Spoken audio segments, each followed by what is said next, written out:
తాకట్టులో ఉన్న బంగారాన్ని విడిపించి ఆ రోజు ఆన్లైన్ రేటుకే మేము కొంటాం. Sharma gold company. నమస్తే, సుమన్ టీవీకి స్వాగతం. ఏ మనిషి జీవితంలో అయినా పెళ్లి అనేది అతి ముఖ్యమైనటువంటి ఘట్టం. వైవాహిక జీవితంలో ఎటువంటి సమస్యలు వచ్చినా కూడా మన కెరియర్ మొత్తం కూడా చిందరవందర అయిపోతూ ఉంటుంది. కాబట్టి వివాహం చేసుకునేటప్పుడు పొంతనలు అనేవి కరెక్ట్గా చూసుకోవాల్సిన అవసరం ఎంతైనా ఉంది. అయితే వివాహం చేసుకునేటువంటి సమయంలో అందరికీ జాతకాలు అనేది ఉండకపోవచ్చు. అలా లేనప్పుడు నామజాతక రీత్యా ఎవరైతే ఏ రాశి పడుతుందో ఆ రాశి వాళ్ళు ఏ రాశితో వివాహం చేసుకోవచ్చు. ఇటువంటి విషయాన్ని తెలియజేసేందుకు మనతో పాటు ఉన్నారు ప్రముఖ ఆస్ట్రాలజిస్ట్, వేదిక వాస్తు శాస్త్ర నిపుణులు శ్రీమతి జయప్రద గారు. అమ్మ నమస్కారం. నమస్తే అమ్మ. శ్రీమాత్రే నమః. అమ్మ, కుంభరాశి వారు వివాహం చేసుకోవాలనుకునేటప్పుడు ఏ రాశి వారికి కరెక్ట్గా సరిపోతుంది? ఏ రాశి వారితో చేసుకుంటే బెటర్గా ఉంటుంది? ఏ రాశి జోలికి వెళ్ళొద్దు అసలు? తప్పకుండా కుంభరాశి లక్షణాలు ఫస్ట్ ఏంటంటే, కుంభరాశి వాళ్ళు ఆడపిల్లని మగపిల్లని ఎలా ఉంటారంటే, వీళ్ళు ఆలోచన విధానం ఏ పనైనా చేయగలము అనే నమ్మకంతో దూకేస్తారు. తర్వాత చేయలేమని చెప్పి వెనక్కి వస్తుంటారు. సపోర్ట్ చేయడానికి, హెల్ప్ చేయడానికి వీళ్ళు ఎప్పుడు కూడా ముందుంటారు. ఎవరికైనా సరే సాయం చేయాలంటే ఆమె చేస్తాం, మేము వస్తాం అని చెప్పేసి. కానీ ఆ సాయం ఎలా అంటే అవతల వాళ్ళు వీళ్ళు మొత్తం కంప్లీట్గా చేపిస్తూనే ఉండడం వల్ల ఖచ్చితంగా వీళ్ళు అనవసరంగా ఒప్పుకుందాం చేస్తామని పొరపాటు కమిట్ అయ్యి ఉండటం అనే ఫీలింగ్స్ వచ్చేస్తారు. సో వీళ్ళకి జనరల్గా వివాహ విషయంలో వచ్చినప్పటికి అదే జరుగుతుంది. పెళ్ళికి అన్నీ ఒప్పేసుకుంటారు, తర్వాత అవన్నీ చేయలేక మనసులో బాధపడుతూ ఉంటారు. సో వీళ్ళు జనరల్గా ఎవరు బాగా వీళ్ళతో ఇబ్బంది పడుతుంటే వీళ్ళు మీనరాశి వాళ్ళతోటి, తర్వాత మేషరాశి వాళ్ళతో చాలా ఇబ్బంది పడుతుంది వీళ్ళు. సో కుంభరాశి వాళ్ళు జనరల్గా పూజ, భక్తి, శ్రద్ధ అనేది చాలా తక్కువ. 90% తక్కువే ఉంటుంది. 10% వాళ్ళే కొంచెం పూజ పునస్కారం, పద్ధతి, ఆచారం, వ్యవహారం మెయింటైన్ చేస్తే చాలా తక్కువ మంది అనమాట. 90% పీపుల్ ఏంటంటే జస్ట్ దీపం పెట్టామా, పూజ చేసామా, ఏదో జస్ట్ చదివేసామా, దండం పెట్టుకున్నామా, వచ్చేసామా అంతే. అంటే దేవుడు ఉన్నాడు అన్నందుకు నమస్కారం చేసి పూజ చేయడం అలవాటు వీళ్ళకి. అంతేగాని కంప్లీట్గా పూజలోనే ఉండి 24 hours పూజలు చేసుకుంటూ పూజ ఉండడం ఇష్టం ఉండదు. కానీ కొంతమంది మాత్రం కంటిన్యూ పూజలోనే ఉంటారు. వాళ్ళు పొద్దున బయటికి వాళ్ళ హస్బెండ్ పంపించేస్తారంటే వీళ్ళు సాయం దాకా పూజ చేసుకుని కూర్చుంటారు. అది చాలా తక్కువ మంది ఆడవాళ్ళ. మగవాళ్ళది అసలు లేరు కుంభరాశితోని. పూజ, భక్తి అనేది చాలా తక్కువ.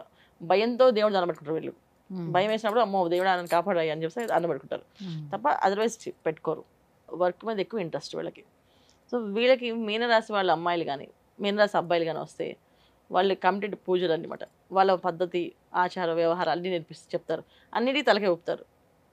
తర్వాత చేయలేక చాలా ఇబ్బంది పడుతూ చాలా మానసికమైన ఇబ్బందులు మామూలుగా ఉండవు.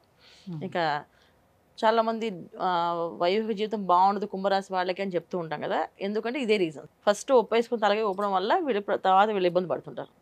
సో మేషరాశి వాళ్ళకి ఏంటంటే, ఇప్పుడు ఈ కాలం తీసుకుందాం అనుకోండి, నా శాలరీ మా పేరెంట్స్కి ఇచ్చేస్తాను, మీకు ఎవరితో రూపాయి ఇవ్వను అంటే సరే అని తలకే ఊపుతారు.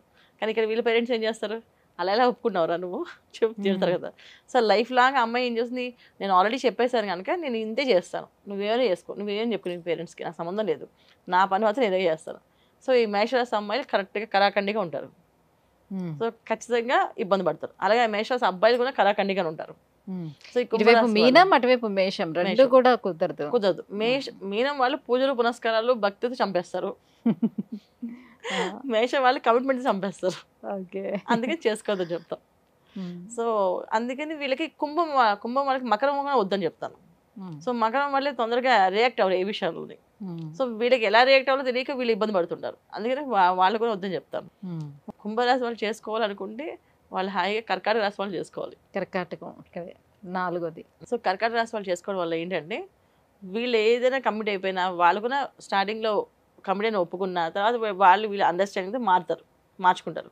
నేను అప్పుడు అలా అనుకున్నా కానీ నా వల్ల కావట్లేదు అంటే ఆ పోవాలి నేను అడ్జస్ట్ అవ్వదాలి పని వాళ్ళు కొంచెం కలుగుతారు. సాధారణంగా కర్కాటక రాశి వారు అవుతుంటారు అందరితోటి. సో వీళ్ళతో ఇంకొంచెం అడ్జస్ట్ హ్యాపీ లైఫ్ కావాలంటే కర్కాటక రాశి వాళ్ళతో వీళ్ళకి సెట్ అవుతుంది. అదర్వైజ్ మిగతా వాళ్ళు ఎవరితో అయినా సరే వీళ్ళు ఇబ్బంది పడతారు.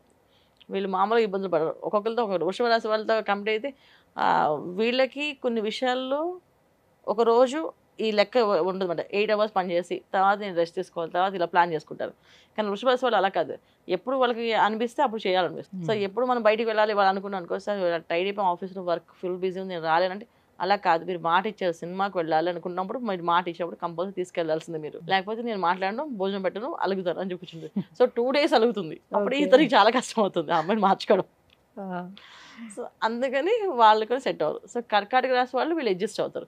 సో ఒక కర్కాటక రాశి వాళ్ళు తప్ప మిగతా వాళ్ళ అందరితో కొన్ని ప్రాబ్లమ్స్ ఫేస్ చేయాలి, కొన్ని విషయాల్ని కాంప్రమైజ్ అవుతూ లైఫ్ లీడ్ చేయాలి. ఎవరికైనా 100% మ్యాచింగ్ అవ్వాలి అంటే అవ్వదు కదా, అలా అనమాట. సో కర్కాటకం వాళ్ళు 100% మ్యాచ్ అవుతారు, మిగతా రాశులన్నీ కూడా కొంచెం 50, 60, 70, 80 అలా వెళ్తాయి అనమాట. మరి వ్యాపార పరంగా ఎలా ఉంటుంది మ్యామ్? జనరల్ వీళ్ళు ఉద్యోగులే, ఎందుకంటే వీళ్ళు సర్వీస్ చేయడానికి ఇష్టపడతారు, వ్యాపారం చేయడానికి భయపడతారు. ఎందుకులే మనకి రిస్క్ అని చెప్పేసి ఆలోచన ఎక్కువ. ఏదో మనం చదువుకు ఉద్యోగం వచ్చింది, ఆ ఉద్యోగంతో హ్యాపీగా శాలరీ అమ్మ నాన్నకి ఇద్దాం, లేకపోతే తర్వాత వైఫ్ పిల్లల్ని చూసుకోవాలి, ఇలా ఎక్కువ ఇంట్రెస్ట్. వ్యాపారాల్లో వెళ్ళడం అనేది చాలా తక్కువ మంది. అది వాళ్ళు బాగా జాతకం బలంగా ఉండి లగ్నం మంచిగా ఉండి వీళ్ళు వ్యాపారాలు చేస్తారు. కానీ 90% అందరూ ఉద్యోగాలే. వీళ్ళు వ్యాపారం చేసే లక్షణం తక్కువ అనమాట. ఒకవేళ వీళ్ళు వ్యాపారం చేయాలనుకుంటే కర్కాటక రాశి వాళ్ళతో చేయాలి, ఎందుకంటే వీళ్ళు అర్థం చేసుకునే వాళ్ళు వాళ్ళే వీళ్ళకి తగ్గట్టుగా. వీళ్ళకి ఏ విషయమైనా ముందు తలగా ఓపడం అలవాటు అవ్వడం వల్ల తర్వాత వీళ్ళు బాధపడుతుంటారు. వీళ్ళు ప్రతిదీ అనేస్తారు ఫస్ట్. ఆ అంటేనే అవతల వాళ్ళు వెళ్ళి ఆ గేమ్లో ఆడేసుకుంటారు.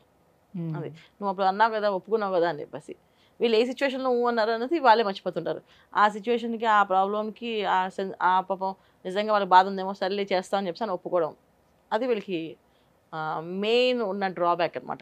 సో వీళ్ళకి బెస్ట్ ఆప్షన్ ఏంటంటే కర్కాటక రాశి ఒక్కటే బెస్ట్ ఆప్షన్, ఇటు వ్యాపారానికైనా అటువైపు జీవిత భాగస్వామిని సెలెక్ట్ చేసుకోవడానికైనా. ఓకే, ధన్యవాదాలమ్మా. నమస్తే అమ్మా, శ్రీమాత్రే నమః.